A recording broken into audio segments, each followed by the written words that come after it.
नमस्कार प्यारे विद्यार्थियों, आज हम अपनी कक्षा में सरल मापनी या साधारण मापनी के बारे में अध्ययन करेंगे।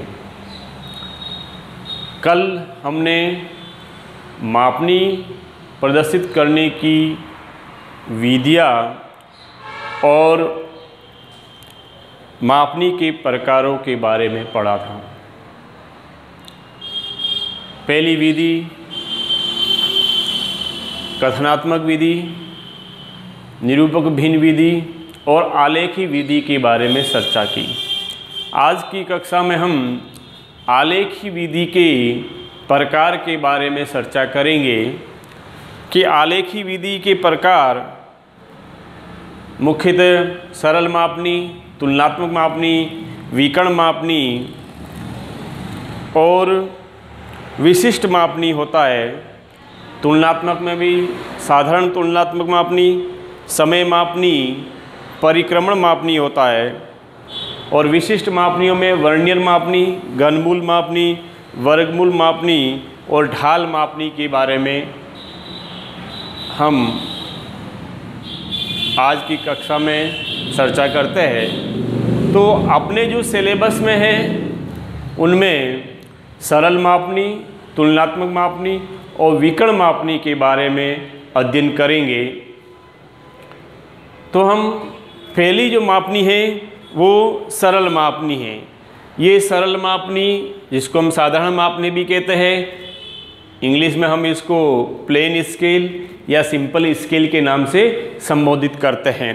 तो सरल मापनी के द्वारा किसी रैखिक माप प्रणाली की अधिक से अधिक 2 इकाइयों या 2 यूनिट्स के बारे में पढ़ा जा सकता है या रैखिक माप प्रणाली की 2 इकाइयों को प्रदर्शित किया जा सकता है। जैसे 1 मील,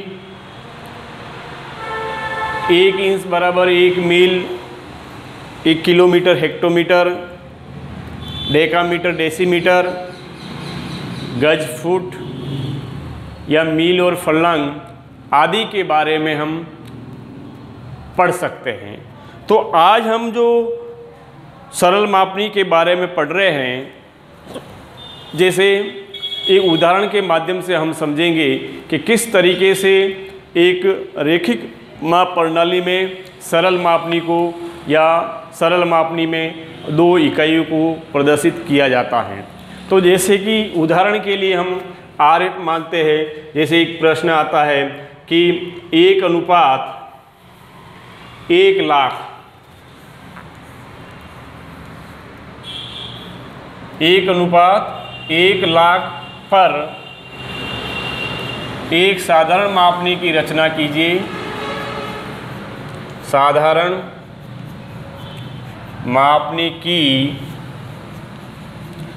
रचना कीजिए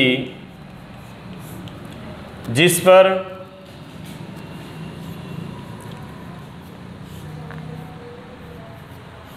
किलोमीटर व हेक्टोमीटर में दूरियां पढ़ी जा सके।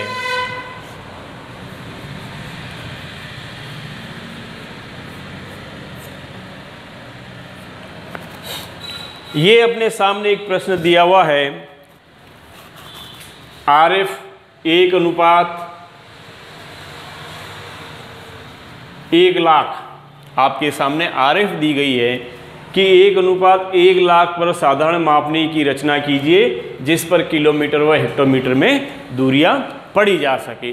तो आरएफ का मतलब होता है, हमने कल भी पढ़ा है, आरएफ का मतलब रिप्रेजेंटेटिव फ्रैक्शन या निरूपक भिन्न या प्रदर्शक भिन्न। निरूपक भिन्न भी कहते हैं इसे और प्रदर्शक भिन्न भी कहते हैं, और इंग्लिश में अपन कहते हैं रिप्रेजेंटेटिव फ्रैक्शन। अब ये जो अपने को आरएफ दे रखी है, इस आरएफ पर हमें किलोमीटर व हेक्टोमीटर में दूरियां पढ़नी है। अब इसके लिए हमें एक रेखा की लंबाई निकालनी पड़ेगी। अब देखिए, जब हम साधारण स्केल या सिंपल स्केल पढ़ते हैं तो रेखा की लंबाई ज्ञात करने के लिए हम एक निश्चित एक आदर्श रेखा कि इतने सेंटीमीटर आदर्श रेखा मानते हुए हम रेखा की लंबाई निकालते हैं। हम भूगोल के विद्यार्थी हैं तो स्केल को प्रदर्शित करने के लिए या मापनी को प्रदर्शित करने के लिए हम 12 सेंटीमीटर, 15 सेंटीमीटर, 14 सेंटीमीटर जो भी अपनी इच्छा अनुसार जो एक मानक आदर्श रेखा मानी गई है उसको हम लेते हैं। तो हम 12 सेंटीमीटर भी ले सकते हैं, 15 सेंटीमीटर भी ले सकते हैं और 14 सेंटीमीटर भी ले सकते हैं। तो हम देखते हैं कि अगर इस पर किलोमीटर व हेक्टोमीटर प्रदर्शित करना है तो हम पढ़ेंगे कि चूँकि अब देखिए ये आरएफ है, इस आरएफ पे मैंने कल भी बताया था एक जो पहले वाली जो यूनिट है अनुपात के पहले वाली ये अंश को प्रदर्शित करती है और अनुपात के बाद वाली जो यूनिट है वो हर को प्रदर्शित करती है। यानी एक ये मानचित्र की दूरी है और ये 1,00,000 सेंटीमीटर है जो धरातल की दूरी है। तो हम देखते हैं कि चूंकि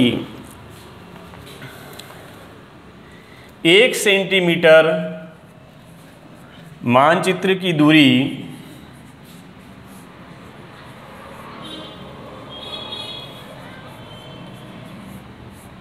धरातल की दूरी को प्रदर्शित करती है, मानचित्र की दूरी धरातल की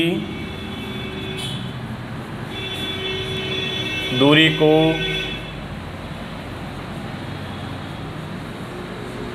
प्रदर्शित करती है,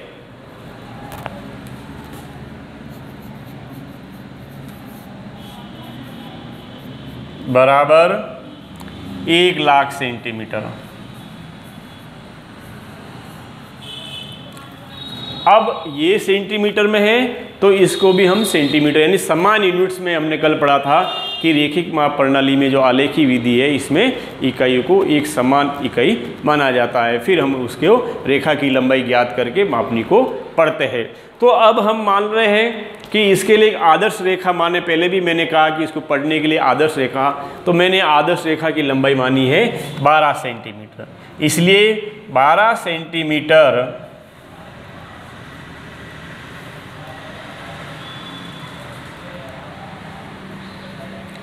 मानचित्र की दूरी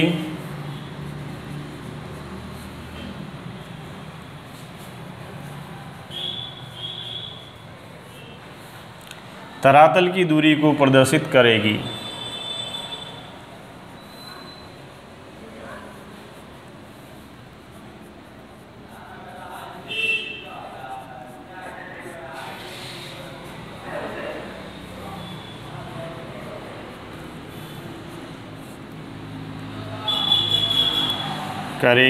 तो बराबर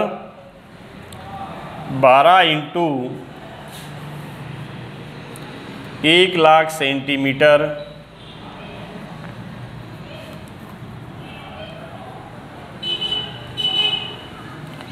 बटा या अपॉन में हम लिखेंगे।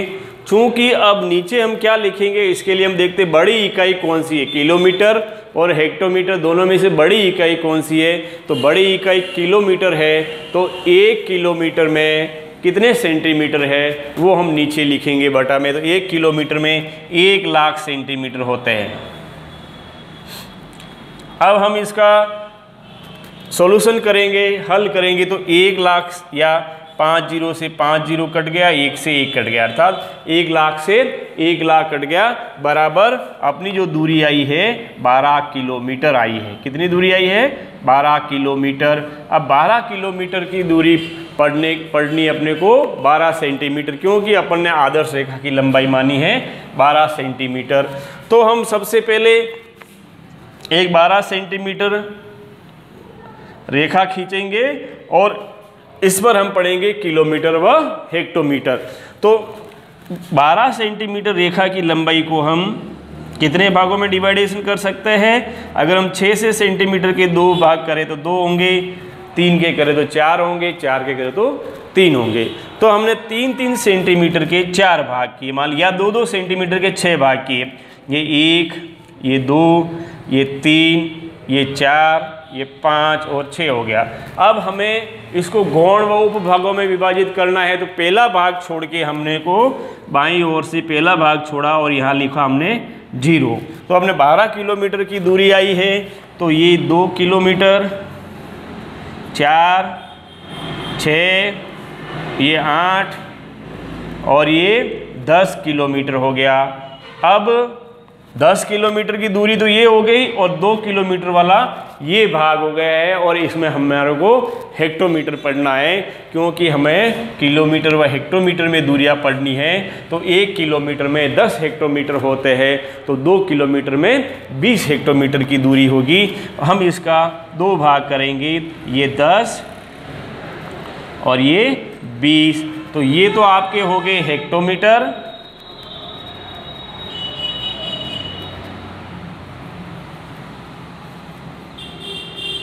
और ये हो गया आपके किलोमीटर। अब हमारे को स्केल सुंदर भी बनानी है, अच्छी भी बनानी है। तो हम इसको 2 भागों में, एक बराबर भाग में एक रेखा खींचेंगे और इसके हमने 2 भाग कर लिए। अब हम इसका एक भाग यहाँ से ब्लैक कर दिया, एक भाग ये ब्लैक कर दिया, दूसरा ये भाग ब्लैक कर दिया, एक हमने ये भाग ब्लैक किया, एक ये किया, एक हमने ये जो हमने ब्लैक भाग किया है, ये सिर्फ एक हमारे को एक सुंदर और आकर्षक चित्र बनाने के लिए किया है।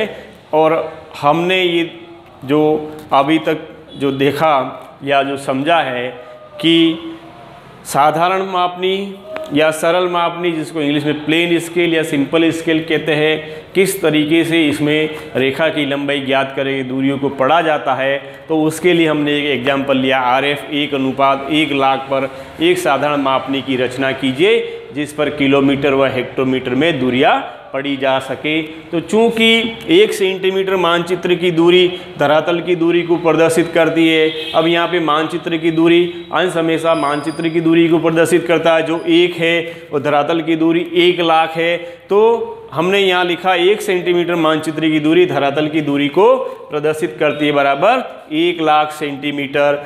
इसलिए 12 सेंटीमीटर की दूरी, ये 12 सेंटीमीटर हमने आदर्श रेखा या रेखा की लंबाई मानी है।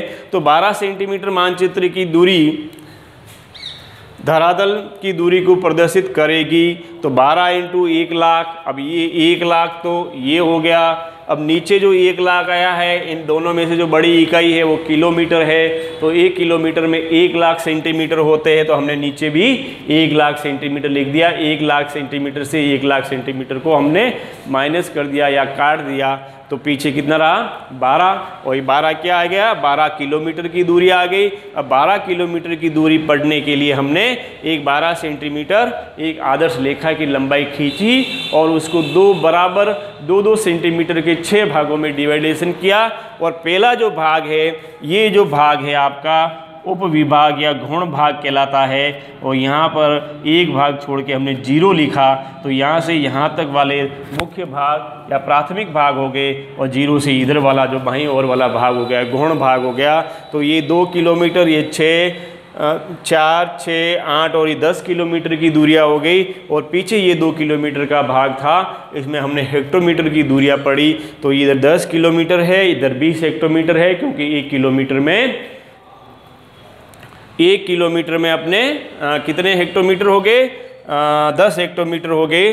तो 2 किलोमीटर की दूरियां है, इसमें अपने 20 हेक्टोमीटर हो गए। तो प्यारे विद्यार्थियों, आज की कक्षा में हमने सरल मापनी या साधारण मापनी के बारे में पढ़ा। आप इसको समझें, अच्छी तरह से अध्ययन करें और अपनी जो एक रिकॉर्ड वर्कबुक है उसमें इसको हल करके एक ऐसा चित्र बनाएं। और ऊपर है जो आप इसके ऊपर RF लिखें सुंदर अक्षरों में, और यहाँ पे 1:1,00,000 सेंटीमीटर या RF 1:1,00,000 लिख दिया। बड़ा सा सुंदर अक्षरों में जमा के लिखे। और अगर किसी प्रकार की अगर समझ में नहीं आ रहा हो या दुविधा हो तो आप हमारा वो व्हाट्सएप ग्रुप के माध्यम से या पर्सनल मोबाइल नंबर पर संपर्क कर सकते हैं। धन्यवाद।